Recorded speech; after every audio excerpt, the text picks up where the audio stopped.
In the near future, climate change, deforestation, and a nuclear war have caused so much damage to Earth that little by little most cities all over the world are crumbling down. There is a power and food shortage, plus a dangerous lack of oxygen.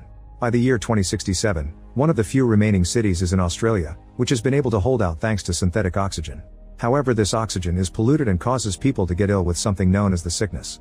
Ethan White and his best friend Jude do their job as utility workers to keep the neutral reactor stabilized and bring back power to the city. After the workday is over, their boss scans them to be sure everyone is still healthy. One of the workers says he can't come the next day, so Ethan takes his shift to earn extra oxygen credits. However, the boss still fires the poor man. On his way home, Ethan sees a protester talking about oxygen not being a privilege and how they should sacrifice for the next generations. While the passers-by ignore him, Ethan is confronted by the fired worker, who is desperate for work because his children have the sickness. An argument ensues, only to be interrupted when the protester suddenly catches on fire. Later at home, Ethan sees on the news that the protester did that to commemorate the death of the last living plant. The report also mentions the increasing number of deaths due to the sickness and how Crony Corp, the oxygen producer company, promises to find a solution. However, people keep revolting because they're scared humanity will go extinct soon. Then the reporter starts talking about the Crony Corp's dead lead scientist, who was Ethan's father Richard, and this causes him to turn off the TV. At that moment Ethan's wife Xanthi arrives and he gives her a new oxygen mask.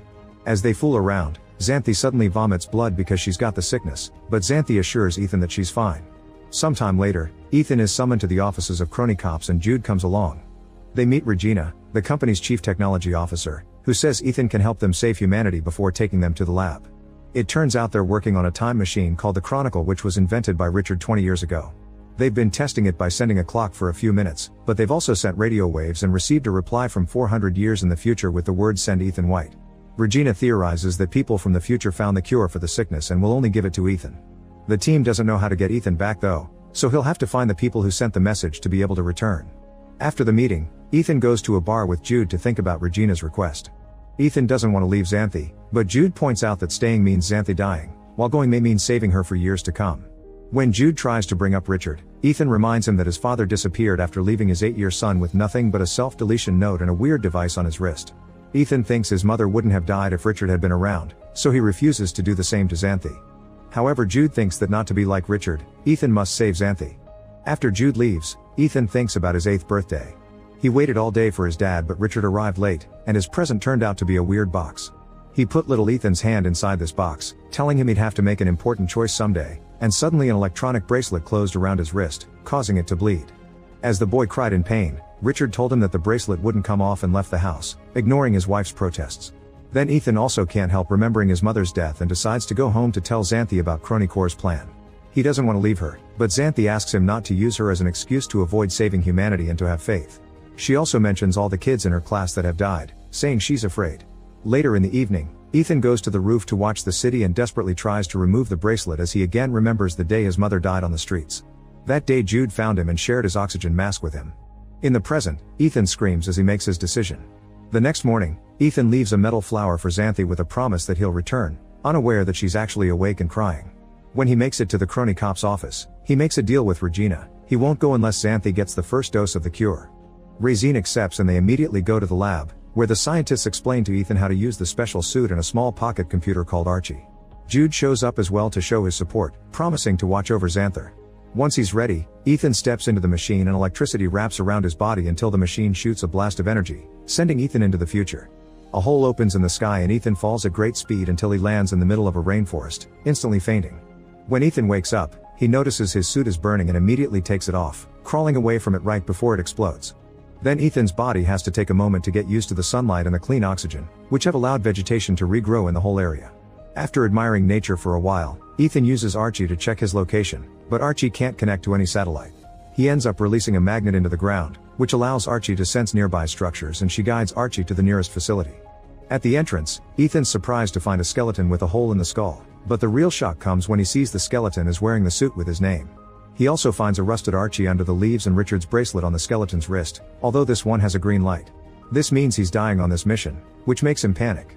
Once he calms down, he tries to open the facility's doors to no avail, so instead he asks the rusted Archie to play the last recording.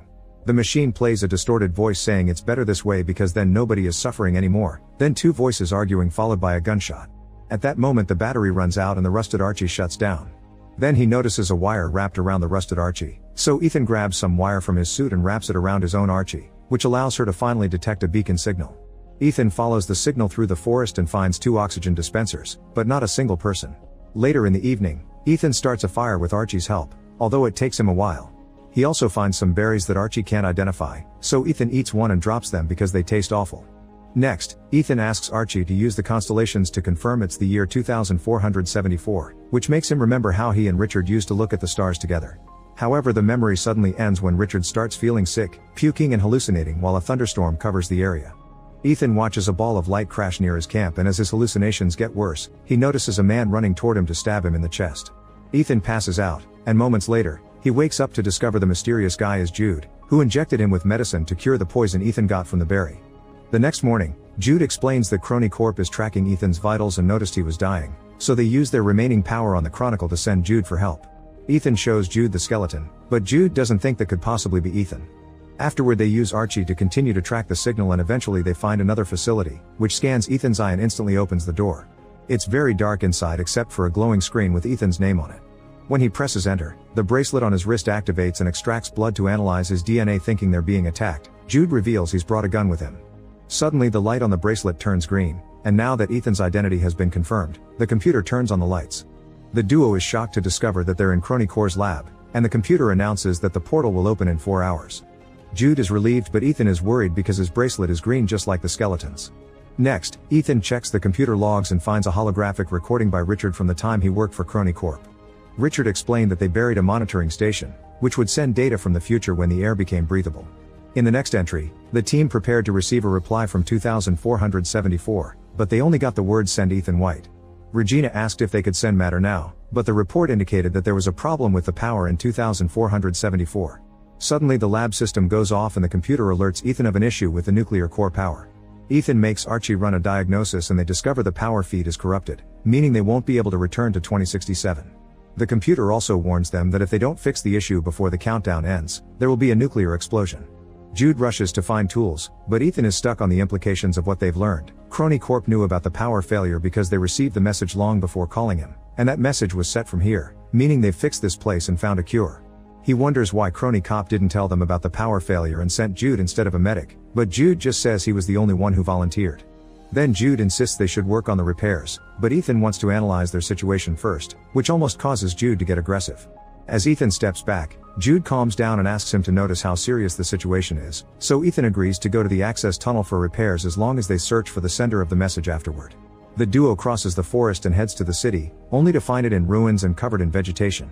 As they explore the area, they find a lot of skeletons, and Ethan realizes nobody survived the year he came from. The Earth just waited for humans to die and then replenished itself. Getting worried, they go to Xanthi's school and find the skeletons of the students, meaning they died right there in the classroom. If nobody was around to move the bodies, Ethan can't help assuming they'll fail the mission. Then he finds one more skeleton. It's Xanthi's, and the metal flower is in her hand. As grief takes over his mind, Ethan remembers the night Richard called them to meet somewhere, but they were followed by a stranger who killed his mother and stole Ethan's oxygen mask. Richard never showed up, but Jude found Ethan and saved him. The memory causes Ethan to have a panic attack, but Jude helps him calm down. Ethan cries and regrets leaving Xanthi alone, still thinking they won't be able to change anything. However, Jude says they're better off because no one is suffering anymore, which shocks Ethan because those are the words he heard from the rusted Archie. To confirm it, Ethan plays the recording again, and he realizes the argument ends with Jude shooting him. At that moment, Jude takes out his gun and Ethan wants to know why he has it since there's nothing to fight here. An argument ensues until Archie reminds them that there are only 2 hours left for the nuclear explosion. Jude drags Ethan to the tunnels and they notice the nuclear core is fried, so they'll have to reroute the power. Their attempts to do so immediately fail and the computer tries to shut down the door for safety. Jude manages to block it with a metal bar, but when Ethan hears the computer say that the chamber needs depressurization, he removes the bar, leaving Jude outside to save him. Then Ethan activates the oxygen purge, which restores the power but causes him to faint. A desperate Jude breaks the glass, letting oxygen back inside to keep Ethan alive. Afterward, the duo returns to the lab and learns that they only have 37 minutes before the portal launch. Suddenly Ethan opens a door and discovers it leads to his skeleton, which makes him accept that he can't change fate. While Ethan switches the batteries of the 2 Archies, he accuses Jude of planning to shoot him. Then he makes the rusted Archie play the last thing the other Ethan saw, and the recording shows Jude threatening Ethan with a gun and asking him to fight back. Jude swears he doesn't plan to shoot Ethan and an argument ensues with Jude suggesting they stay there, but Ethan refuses to leave everyone to die. Next, Ethan forces another door open to find the utility room, but there are no masks. Jude insists they can't save everyone, but Ethan pushes him away and goes to the computer to play a log recorded on his 8th birthday. Richard says he made a mistake, but the message is interrupted when Jude shuts off the power. Furious, Ethan locks Jude up in the utility room and turns on the power again to finish watching the message. Richard said he did everything for his son and wanted to tell him so he called home and asked little Ethan to take a walk with his mother to meet with him. However, before he could leave, Regina and Jude entered the lab to corner him. It turned out Regina wanted to use the Chronicle to escape to the future with a selected group of elite people and abandon the search for a cure, claiming that humans were the real virus. Richard refused to cooperate and confessed that he programmed the system so only Ethan could activate it in the future, causing a furious Regina to take out a gun and ask one of the scientists if it was possible to send at least one person to fix the power issue. When the scientist confirmed it could be done, Regina shot Richard.